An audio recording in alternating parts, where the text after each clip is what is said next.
Hey guys, welcome to Mail Monday, a weekly series that's not so much about the gameplay, but instead is about your questions and my answers to them. Let's do this.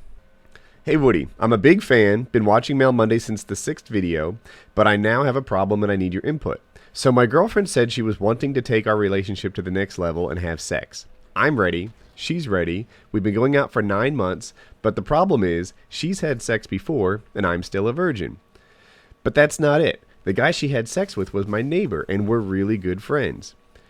I'm cool that she's not a virgin, and my neighbor's cool that we're going out, but do I want my neighbor's sloppy seconds? And would I feel like she would hold it as some sort of competition between me and him? Should I go ahead and do it, or should I hold off on her? If you could put this on Mail Monday, I'd appreciate it. Much respect, Woody. Keep the work up. All right, first of all, I want to cover what sloppy seconds is. Sloppy seconds is not having sex with someone who isn't a virgin. Sloppy seconds is actually having sex with someone who just had sex and still has the aftermath all over her. So what you're talking about is not sloppy seconds, but it's a little bit off topic. What you're talking about is this notion that your friend neighbor person here has something on you, in that he shared an intimate moment with her before you did. And on one hand, I kind of get what's going on in your head. Like, I see this. I know what you're all about. And on the other hand, I think it would be a mistake to throw away a person, to throw away someone that you seem to love, that you've been dating for 9 months, that you're like, man, I'm not sure she's worthy of me because she was with somebody once before. And I think that if you have this in your head, you're going to be missing out. That's my line of thinking. I think what you need to do instead is recognize that, like, people have value, and even though they've had experiences before they met you or before they knew you the way they do now, that doesn't mean that you should just sort of toss them away or grade them or judge them. Now, if it was a different situation, a situation where she had been with 70 guys and you had never been with any, then maybe there's a mismatch there in the way that you feel about physical intimacy, right?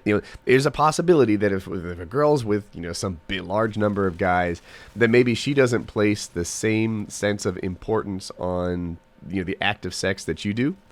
But that doesn't sound like it's the situation here. It sounds like the situation here is you're just a little jealous of her ex-boyfriend.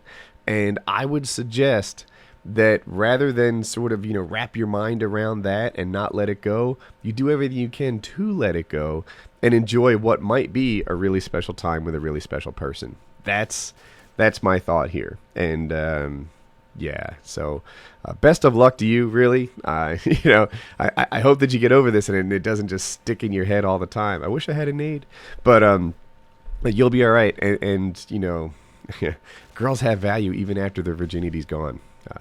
You'll be okay. My little sister has autism, and it's really difficult for her to have friends. I try my best to make her comfortable and feel okay about her problem, but it's hard taking care of all the kids that make fun of her. I'm 16, she's 13. I'm not scared of fighting or getting in trouble because I know how to throw a punch. I just want another solution. The boys and girls that take advantage of her, that say horrible things or act like the higher breed, just keep coming and don't stop. It's not that my mom doesn't care, but she just listens and turns away, which gets me mad. My little sister tells her teachers and her counselors, but they just seem to turn away as well. And it's difficult for me to watch all of this, because I do fine with friends and everything. Advice is what I really need. Paraphrase there a bit. Aha. So I understand the situation that you're in. I understand this sort of desire to protect and such. But it's not the way to go, right? There are two things wrong with this. One, you're not really going to change the behavior of a group like that. Trying to make a school behave and be respectful towards your sister is a little bit like trying to make the internet behave and be respectful to your sister. And it's just too big a group. And one of the things that happens when you do this is you just drag even more attention to it, right? Like, if someone says, hey, you're fat, and then, you just brush it off. But then your friend makes this really big deal out of it and causes everything to be blown out of proportion. Then all of a sudden, the hey, you're fat thing had more power to it than it did in the first place. So, my advice to you would not be to sit there and echo chamber all the bad things that happened to her. Instead, be that trusted friend. Be that person that is on her side all the time. That doesn't necessarily mean a fist fight. What it really means is, knowing that she has a safe place, right? She needs to understand that, her family is on her team and that everything is good. That's my advice to you. And, heck, I think I'm fumbling my way through this in the same way that you are, but that's what we try to do with my son. When he also doesn't have as many friends as we wish that he could, because it's a little harder, right? Not everybody wants to hang out with a guy who has language issues, and I understand that. So when he's at home, he's a star. When he's at home, he has a solid foundation from which to launch the rest of his life. And if he has a bad day at school or a bad day, at we send him to different play groups and things like that. And if things don't go his way, the minute he goes home and he's surrounded by love and support, then things are better for him. And that's my advice to you. Surround her with love and support. Don't necessarily try and beat up everybody that goes to her school. That's not going to work, and it's just going to echo chamber the bad things. So best of luck to you. It sounds like you have a good heart in your chest, and I like that about you. It sounds like what you're going for here is to work in her best interests, and I think that that's really cool. There are a lot of callous people out there, and you're not one of them, so congrats on being you. So I thought it'd be fun to add some follow-ups and some non-questions. Here's the first one. First off, I'd like to say you're doing a great job. I'm a long-term sub, and about a year ago, my life went downhill. And this is what I was thinking as I read this the first time. I was in my last year of college, and I was failing every exam. And I thought, yep, you can recover from that. I've been there. My girlfriend broke up with me, and I lost most of my friends after a massive fight. That sucks. You've got some legit hard times right now. I thought the only thing to do was to end my life. In some of your videos, you say that life does get better, and I just decided to stick with it and try and work through a difficult time. I finished college with first-class honors, and now I have a beautiful girlfriend and a $250,000 a year job in investment banking. I can't describe how much your advice means to me, and I thank you. I know this probably won't be on Mail Monday, but I thought you'd like to know that you have completely changed my life. First off, you give me too much credit. You have completely changed your life. You're the one who went through some hard times and decided not to quit and turned it into some good times. So awesome for being you. But your story reiterates the point I try to make to people who are going through tough times, right? You were failing out of school, you lost your girlfriend, and you lost all your friends. These are the things that get people down. But when I say life is long, this is what I'm talking about. These things that seem so permanent, that seem like such downers, can be worked through and pushed through. And congrats, dude. Good for you.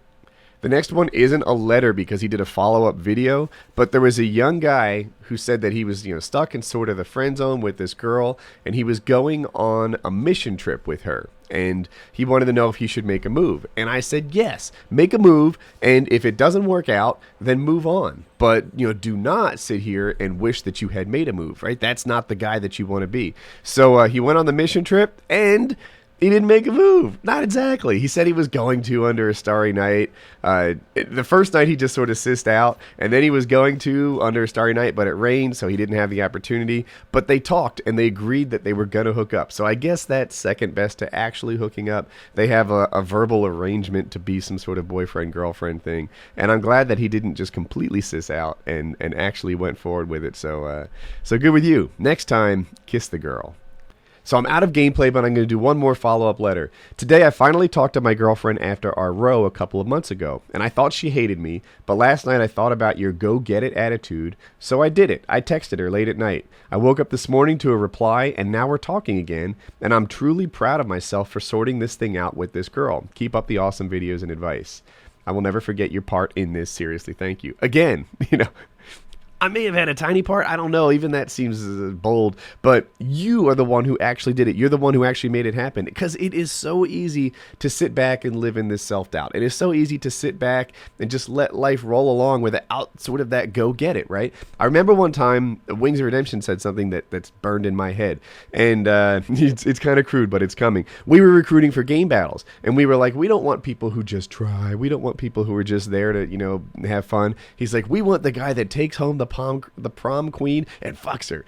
This is the Wings quote, and it ruins it if I make it tame. But it was like, yeah, that guy that does the prom queen, right? I'm telling you, he pursued her. He made that happen. She didn't chase after him most of the time. There are some guys out there who go and seize life and go get what they want and make it go. And that's the sort of guy you need to be. You will get promoted far more often if you remind your boss that it's time for you to be promoted. You will get the girl way more often if you approach girls. You will get, I don't know, the job, the grades, the whatever, if you put into it what needs to be done to make things go your way. And this is just a couple examples of guys who did that, who sort of, overcame their own feelings of, I don't know, sissiness, I want to say, and reached out and made something happen for them, and it worked out well. So congrats to you guys, and I hope you liked Mail Monday. All right, if you enjoyed the video, be sure to click like. I always appreciate it when you guys click like. If you're new around here, you can click subscribe in the top blue box there. 2 vids you may have missed. One's last night's commentary where we just sort of chilled out and chatted. And the other one is my special Leet video with Colin. So I hope that you guys like them, and have a good day.